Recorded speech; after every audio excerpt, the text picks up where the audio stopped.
Welcome to mesmerise production. நான் உங்கள் VJ Sandhya. இன்னைக்கு ராத்திரி திரைப்படத்தோடைய விமர்சனம் பற்றி தான் பார்க்க போகிறோம்.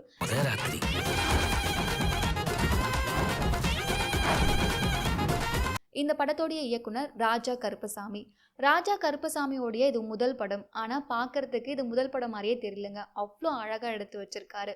இந்த படத்தோடைய கதை என்ன கேட்டிங்கன்னா, 2 பேர் இருக்காங்க, மாப்பிள்ளை பொண்ணு இருக்காங்க. 2 பேருக்குமே கல்யாணத்தில் விருப்பம் இல்லை. ஸோ விருப்பமே இல்லாத 2 பேருக்கு குடும்பங்கள்லாம் சேர்ந்து திருமணம் நடத்தி வைக்கிறாங்க. பையன் ஏன் விருப்பம் இல்லைன்னு சொல்கிறான்னா, பையன் ஏற்கனவே ஒரு பெண்ணை காதலிச்சிருப்பான். அந்த பெண் தற்கொலை பண்ணிட்டு இருப்பாங்க. இனிமே நான் யாரையும் கல்யாணம் பண்ணிக்க கூடாது அப்படின்னு சொல்லிட்டு துபாய்க்கு போயிடுவார். துபாயில் இருக்க பையனை பொய் சொல்லி வர வச்சு கல்யாணம் பண்ணி வச்சிருவாங்க. இந்த பெண்ணுக்கு என்ன காரணம்னா, இந்த பெண் ஏற்கனவே ஒருத்தங்களை விரும்பி இருப்பா. திருமணம் ஆகக்கூடிய அந்த பெண் இருக்கால, அவளுக்கு காதலன் இருப்பான். காதலனை ஏற்றுக்கவே மாட்டாங்க பெண்ணுடைய வீட்டுக்காரங்க. ஸோ என்ன பண்ணிடுவாங்கன்னா, இந்த மாப்பிள்ளைக்கு கல்யாணம் பண்ணி வச்சுருவாங்க. ஸோ 2 பேருக்குமே வெவ்வேறு காரணங்கள் இருக்குது கல்யாணம் வேண்டான்னு சொல்கிறதுக்கு. இவங்க 2 பேரையும் கல்யாணம் பண்ணி வச்சதுக்கு அப்புறமா இவங்க 2 பேருக்கும் ராத்திரி அரேஞ்ச் பண்ணுறாங்க. அந்த ராத்திரியில் பெண் என்ன நினைக்கிறான்னா, நம்ம எப்படியாச்சும் காதலன் கூட போய் சேர்ந்துடணும், நம்ம லவ்வரை பார்த்துடணும், நம்ம லவர் கூட தான் வாழணும் அப்படின்னு சொல்லிட்டு முடிவெடுத்துட்டு நைட்டே ஓடி போகலான்னு முடிவெடுக்கிறாங்க. இந்த விஷயம் எப்படியோ மாப்பிள்ளைக்கு தெரிய வந்துடுது. மாப்பிள்ளை அதுக்கப்புறம் என்ன பண்ணார், அந்த பெண் தன்னுடைய காதலன் கூட சேர்ந்தாளா இல்லையா, இந்த 2 குடும்பங்களும் என்ன ஆனதுன்றது தான் இந்த படத்துடைய கதையாக இருக்கும். இதில் முதன்மை கதாபாத்திரத்தில் பார்த்தீங்கன்னா ரிஷிகாந்த் அவர்கள் நடிச்சிருப்பார். பெண் கதாபாத்திரத்தில் அனிஷ்மா நடிச்சிருப்பாங்க. ஸோ 2 பேருமே ஏற்கனவே படங்கள் நடிச்சிருப்பாங்க. ஆனால் சின்ன சின்ன ரோலில் நடிச்சிருப்பாங்க. இப்போ அனிஷ்மா எடுத்துக்கிட்டிங்கன்னா ஏற்கனவே சிறை படத்தில் நடிச்சிருப்பாங்க, யூத் படத்தில் நடிச்சிருப்பாங்க. ஆனால் கொஞ்ச நேரம் தான் வருவாங்க. இந்த படத்தில் முழு நீளத்துக்குமே அவங்க வந்துட்டுருப்பாங்க. ரொம்பவே அழகாகவும் நடிச்சிருப்பாங்க. ரிஷிகாந்த் எடுத்துக்கிட்டிங்கன்னா இதுக்கு முன்னாடி ரொம்பவே பவர்ஃபுல்லான கதாபாத்திரத்தெல்லாம் நடிச்சிருப்பாங்க. இதில் பார்த்தீங்கன்னா ஹீரோ ரோலில் ரொம்பவே அழகாக நடிச்சிருப்பார். செகண்ட் ஹாஃபில் ஒரே ஒரு சீன் வருங்க, அவருக்கு க்ளோஸ் அப் ஷாட் வச்சுருப்பாங்க. ரொம்பவே அழகாக அவருடைய எமோஷனை வெளிப்படுத்தியிருப்பார். அந்த சீன் பார்க்கும்போது நம்மளுக்கே அழணும் போல தோணும். ஒன்றுமே இல்லை, அவருடைய பிரேக்கப் பற்றி சொல்லுவாங்க.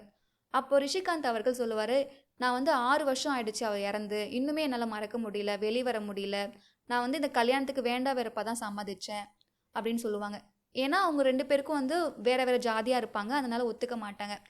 இருந்தாலும் எனக்கு கல்யாணம் பண்ணணும்னு ஆசையாக இருக்குது, என்னுடைய வீட்டுக்கார அம்மா கூட சண்டை போகணும்னு ஆசையாக இருக்குது அப்படின்னு முதற்கொண்டு ஒரு லாங் டைலாக் இருக்கும். அந்த லாங் டைலாகை ஒரே கட்டில் சொல்லியிருப்பாங்க, சிங்கிள் கட்டு. அவ்வளோ அழகாக அவர் பேசியிருப்பார்.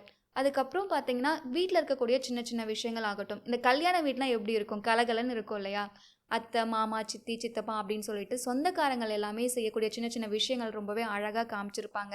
இந்த கல்யாணத்தில் ராத்திரிக்குன்னு ஒரு கட்டில் செய்ய சொல்லி ஆர்டர் பண்ணியிருப்பாங்க. ஸோ அந்த கட்டில் வந்துட்டே இருக்கும், வழி மாதிரிலாம் போயிடும், அட்ரஸ் மாதிரிலாம் போயிடுவாங்க. அந்த கட்டில் கிட்டத்தட்ட அந்த படம் முடிகிற வரைக்குமே அந்த வீட்டு போய் சேராது. அந்த போர்ஷன்லாம் ரொம்பவே அழகாக வந்திருக்கும். 2 வீட்டு சைட்லேயும் மாமா இருப்பாங்க இல்லையா, அந்த பொண்ணு வீட்டு சைட்லேயும் மாமா இருப்பாங்க, பையன் வீட்டு சைட்லேயும் மாமா இருப்பாங்க. இந்த 2 பேருக்குமே பொண்ணு வீட்டு சைடில் இருக்க மாமாவுக்கு அவங்க பொண்ணு தான் ரொம்ப பெருசு, பையன் வீட்டு சைடில் இருக்க மாமாவுக்கு அவங்க பையன் தான் ரொம்ப பெருசு இல்லையா. அவங்க 2 பேருக்கும் நடக்கக்கூடிய ஒரு சீன்ஸ் ஆகட்டும், காமெடி ஆகட்டும், இல்லை சண்டே ஆகட்டும், எல்லாமே ரொம்பவே நல்லா வந்திருக்கு. இந்த கதையில் சாதி பாகுபாடு எப்படி இருக்குன்னு சொல்லிட்டு சொல்கிற விதத்தில் ஒரு சீன் அமைச்சிருப்பாங்க. கார்த்திகேயன் அவர்கள் பார்த்தீங்கன்னா வண்டி ஓட்டிட்டு போயிட்டு இருப்பாரு, வெங்கடேஷன் அவர்கள் பார்த்தீங்கன்னா பின்னாடி உட்காந்துட்டு இருப்பாரு. அப்போ 2 பேருக்கும் ஒரு கான்வர்சேஷன் நடக்கும். அப்போ கார்த்திகேயன் சொல்லுவார், சார் நடுவில் யாராச்சும் உட்கார போகிறாங்களா, ஏன் இவ்வளோ கேப் விட்டு உட்காந்துட்டு இருக்கீங்க, இப்படியே நீங்கள் எப்படி பார்க்குறீங்கன்னு எனக்கு நல்லா தெரியுதில்ல அப்படின்னு சொல்லுவார். ஸோ அவர் வேறு ஜாதி இருக்கக்கூடிய ஒருத்தங்களை தொடர்ந்து கூட அவ்வளோ யோசிக்கிறாருன்ற விஷயம் நம்மளுக்கு நல்லாவே தெரியுது இந்த சீன் மூலமாக. அந்த ஊரில் எந்த அளவுக்கு சாதி இருக்குது அப்படின்ற விஷயத்தையும் இந்த சீன் மூலமாக ரொம்பவே அழகாக கன்வே பண்ணியிருப்பாங்க.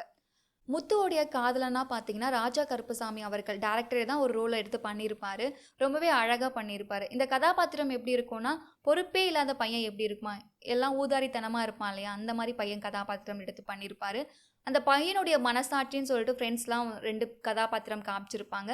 ஸோ அவங்க 3 பேருக்கும் நடக்கக்கூடிய அந்த கான்வர்சேஷன் எப்படி இருக்கும், ரொம்ப ஃபன்னியாக கலாய்க்கிற மாதிரி ரொம்பவே ஜாலியாக எடுத்துகிட்டு போயிருப்பாங்க. யாரா இந்த பையன் அப்படின்னு சொல்கிற அளவுக்கு தான் இந்த கதாபாத்திரத்தில் ரொம்பவே அழகாக அவர் நடிச்சிருப்பார்.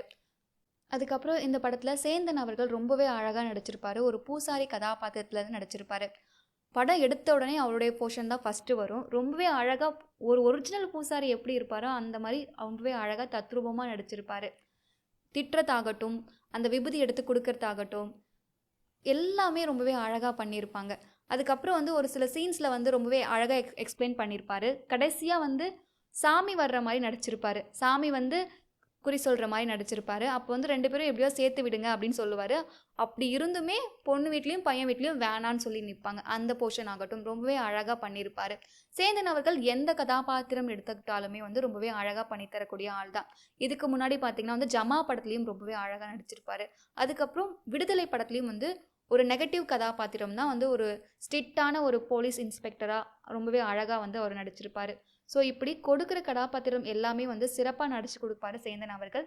இந்த படத்துடைய இசை பத்தி நம்ம பேசியே ஆகணும். ரொம்பவே அழகா இசையமைப்பாளர் பரத் சங்கர் அவர்கள் இசையமைச்சிருக்காரு.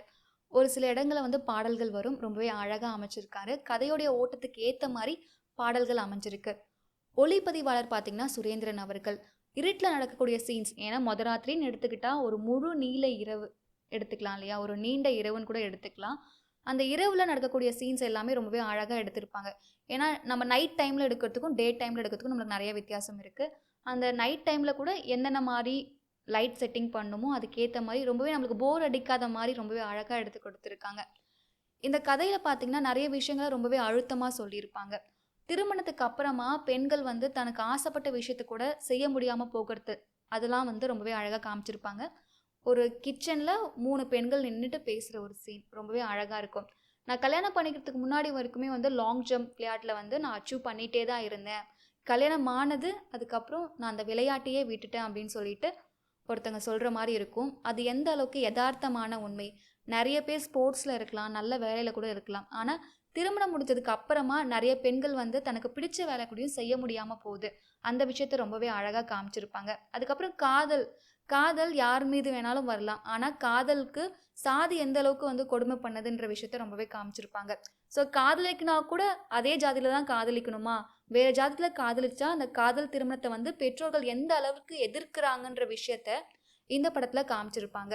அதுக்கடுத்து பார்த்தீங்கன்னா, அந்த சுற்றுப்புற பகுதியில நடக்கக்கூடிய போராட்டம். ஒரு வயசானவர் இருப்பாரு. ஒரு நிறுவனத்துக்கு எதிரா வந்து தனி ஆளா போராடிட்டு இருப்பாரு. அந்த சீன்ஸும் வந்து வச்சிருப்பாங்க. இதெல்லாம் வைக்கணும்னு அவசியம் இல்ல தான். ஆனா, அந்த சரவுண்டிங் எப்படி இருக்கு? அந்த சரவுண்டிங் மக்கள் எப்படி பேசுவாங்க? அவங்க எப்படி இருக்காங்க? அந்த சாதி வேறுபாடுகள்லாம் எப்படி அவங்க பின்பற்றுறாங்க? அங்க குலதெய்வ வழிபாடு எப்படி இருக்கு? அப்படி எல்லாமே வந்து டீட்டெயிலா ரொம்பவே அழகா கொண்டு வந்திருப்பாங்க. ஆரம்பத்துல பார்க்கும்போது, அவங்க பேசுற விதமே ரொம்பவே வித்தியாசமா, ரொம்பவே அழகா இருக்கும். போக போக மட்டும் அந்த ஸ்லாங் வந்து வரலையோ அப்படின்னு நம்மளுக்கு தோணலாம். மத்தபடி படம் பார்க்கறதுக்கு ரொம்பவே அழகா இருந்ததற்கு, ஒரு குடும்பங்களோட சேர்ந்து பார்க்கக்கூடிய ஒரு படமா இருந்தது. ஓவராலா இந்த படத்துல எனக்கு பிடிச்ச ஒரு சீன் இருக்கும்.